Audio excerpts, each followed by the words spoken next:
अरे यार चिंटू। हाँ भाई। यार मुझे एक बात बताओ, मैं बहुत दिन से देख रहा हूँ हर संडे तुम्हारे चेहरे पर रंग क्यों लगा होता है? अरे भाई मैं हर संडे को होली खेलता हूँ ना। हर संडे मतलब?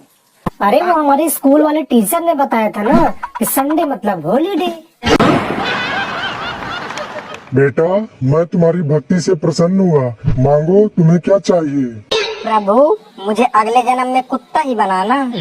देखो, ऐसा तो नहीं होगा। मैं 2 बार कुत्ता नहीं बना सकता। तो फिर नेता बना देना। देखो, चालाकी बिल्कुल नहीं होगी। मैंने बोला ना, मैं 2 बार कुत्ता नहीं बना सकता। आज मेरे पास गाड़ी है, बंगला है, आईफोन है। तुम्हारे पास क्या है? मेरे पास मेरा बेटा है जिसकी गर्लफ्रेंड तुम्हारी बेटी है।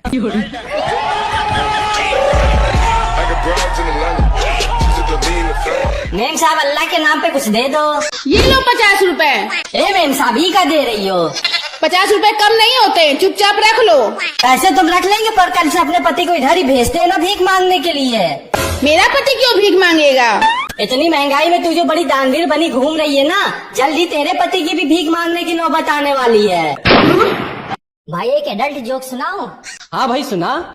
एक बार हाथी स्विमिंग पूल में नहा रहा था, तभी वहाँ एक चींटी आई और हाथी से बोली, जरा स्विमिंग पूल से बाहर निकलो। हाथी बोला क्यों? चींटी बोली निकलो तो सही। हाथी बोला क्यों? चींटी बोली पहले बाहर तो निकलो फिर बताती हूँ। हाथी गुस्से से बाहर निकला और बोला क्या है? चींटी बोली कुछ नहीं, जाके नहाओ। हाथी ने चींटी की गर्दन पकड़ ली और फिर पूछा मुझे बाहर आने को क्यों कहा?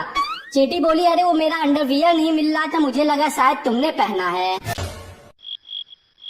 इसमें एडल्ट क्या था? अरे भाई 18 साल पुराना जोक है। मेरे दादाजी ने मुझे सुनाया था। अरे वकील साहब मुझे बचा लीजिए। क्या हो गया भाई? वकील साहब मेरे ऊपर हत्या का आरोप है, मुझे बचा लीजिए। बचा तो मैं लूंगा, लेकिन मेरी फीस पूरे 50,000 रुपए है, दे पाओगे? अरे वकील साहब मुझे कैसे भी बचा लीजिए, मैं आपको पूरे 2 लाख रुपए दूंगा। ठीक है, अदालत में कुछ भी पूछा जाए उसके जवाब में बे बोलना। क्या बोलोगे? बे। बहुत अच्छे। तुम्हारा नाम क्या है? बे। तुम्हारे बाप का नाम क्या है? बे। कहाँ रहते हो? ये बेबे क्या लगा रखा है? बे। जज साहब, मेरा मुवक्किल दिमागी रूप से कमजोर है, उसने कोई हत्या नहीं की है, उसे झूठे केस में फंसाया गया है। तमाम गवाहों सबूतों को मद्देनजर रखते हुए ये अदालत इस नतीजे पे पहुंची है कि मुलजिम आलू बेकसूर है, इसलिए अदालत आलू को बाइज्जत बरी करने का आदेश देती है। वाह भाई, क्या एक्टिंग की तुमने, मजा ही आ गया। लाओ मेरी फीस 2 लाख रुपए दे दो। बे। अरे यार, मैंने ही तुम्हें बे करना सिखाया हो, तुम मुझे ही बे कर रहे हो। बे। अरे मैं तो लुट गया, मैं बर्बाद हो गया, इस सातिर ने तो मुझे ही लूट लिया। भाभी जी, आज के जमाने में तो लड़का लड़की दोनों एक बराबर हैं। सही कह रहे हैं भाई साहब, दोनों एक बराबर हैं। दोनों के दोनों लतखोर हैं, घर का एक काम नहीं करते हैं, दिन भर से मोबाइल मोबाइल और मोबाइल। और दोस्त कैसा है तू? मैं बहुत अच्छा हूँ। और आज बहुत दिन बाद आया इधर? हाँ, मैं अमेरिका गया था, अभी कल ही तो लौटा हूँ। और बता क्या लेगा? अरे कुछ नहीं। अरे कुछ तो ले। नहीं कुछ नहीं। अच्छा तुझे चाय पिलाता हूँ। सुन भाई, चाय रहने दे, एक काम कर, नींबू पानी पिला दे। तू अमेरिका से इधर नींबू पानी पीने आया है? इधर का नींबू का रेट मालूम है तेरे को? अपनी एक किडनी बेचेगा तो एक आईफोन खरीद पाएगा, और दोनों किडनी बेचेगा तब एक नींबू खरीद पाएगा। चल अपनी दोनों किडनी निकाल, मैं अभी तुझे नींबू पानी पिलाता हूँ। और छोटू जरा मेरी चाकू लाना। भाई तू तो नाराज हो गया, मैं तो मजाक कर रहा था। तू चाय ही पिला दे, चाय तो मेरी फेवरेट है। पक्का चाय पिएगा ना? पक्का पक्का, एकदम पक्का, स्टैम्प पे लिखवा लो। बहन, मैं 2 साल तुम्हारे पड़ोस में रह रही हूँ, लेकिन आज तक तुम्हारे पति को नहीं देखा। कैसे दिखते हैं तुम्हारे पति? अरे वो तो सीमा पे गए हैं। ये तो बड़े गर्व की बात है, तुम्हारे पति फौजी हैं। अरे बहन तुम समझी नहीं, सीमा मेरे खड़ूस सास का नाम है, मेरे पति एकदम उसी पर गए हैं। का हो मिक्सी, चटनिया पिस गई? हाँ चचा, चटनिया तो पिस गई। तो हाँ सबके बढ़िया हो। बटन दबाए घुर से चटनी पिस गई, बटन दबाए घुर से मसाला पिस गवा, बटन दबाए घुर से जूस निकल गवा। हमरे समय में तो बड़ी तकलीफ रही, सिलबट्टा उठाए में हाथ खींच जात रहा, चटनी पीसे में कमर टूट जात रही, और सिलबट्टा वापस रखे में पाद निकल जात रहा। हाँ चचा, तुम कुछ भी बोला करत हो। क्या बताई, बड़ी मेहनत रही बिटिया। आलू जी मास्टर साहब। ऐसा कोई वाक्य बताओ जिसका अर्थ अलग अलग परिस्थितियों में अलग अलग हो। मास्टर साहब टिकट कटना। टिकट कटना, वो कैसे? मास्टर साहब मान लो अगर आपको गोवा घूमने जाना है और आपका टिकट कट जाए तो इसका मतलब ये हुआ कि आप गोवा जा सकते हो। लेकिन अगर आप चुनाव लड़ रहे हो और आपका टिकट कट जाए तो इसका मतलब ये है कि आप चुनाव नहीं लड़ सकते। लेकिन मान लो मास्टर साहब आप बीमार पड़ गए और आपका टिकट कट गया तो इसका मतलब ये है मास्टर साहब कि हम लोगों को 1 हफ्ते की छुट्टी मिलेगी और तेरही की पार्टी भी। भैया कद्दू का भाव? भैया कद्दू 40 रुपए किलो। और भिंडी का भाव? भैया भिंडी 80 रुपए किलो। और भैया लौकी का भाव? लौकी भैया 60 रुपए किलो। और भैया करेला? अरे भैया ले के का हो, केवल दाम ही पूछा तो, कुछ ले तो हो नहीं। अरे भैया लेके कुछ नहीं हो, पड़ोस में हम एक सब्जी की दुकान खोले है तो बस दाम पता करे आए रहे।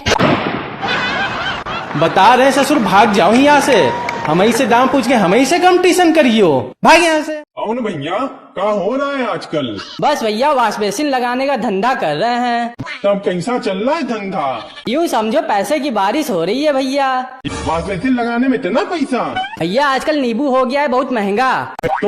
तो जो होटल वाले हाथ धुलने के लिए कटोरे में नींबू डाल कर गर्म पानी देते थे वो भी आजकल वॉश बेसिन लगवाते फिर रहे हैं। बस सोचा मौके पे हम भी चौका मार दें। पंडित जी कोई ऐसा उपाय बताओ कि मैं रातों रात माला माल हो जाऊं। अच्छा चिंटू बेटा, तुमको एक ऐसा मंत्र बताता हूँ जिसको जितनी बार बोलोगे उतनी बार धन की प्राप्ति होगी तुम्हें। अरे वो कौन सा मंत्र है बाबा, जल्दी मुझे बताओ। चौराहे पर जाकर कटोरा लेकर बैठना और बोलना भगवान के नाम पर दे दे बाबा। चिंटू के पापा।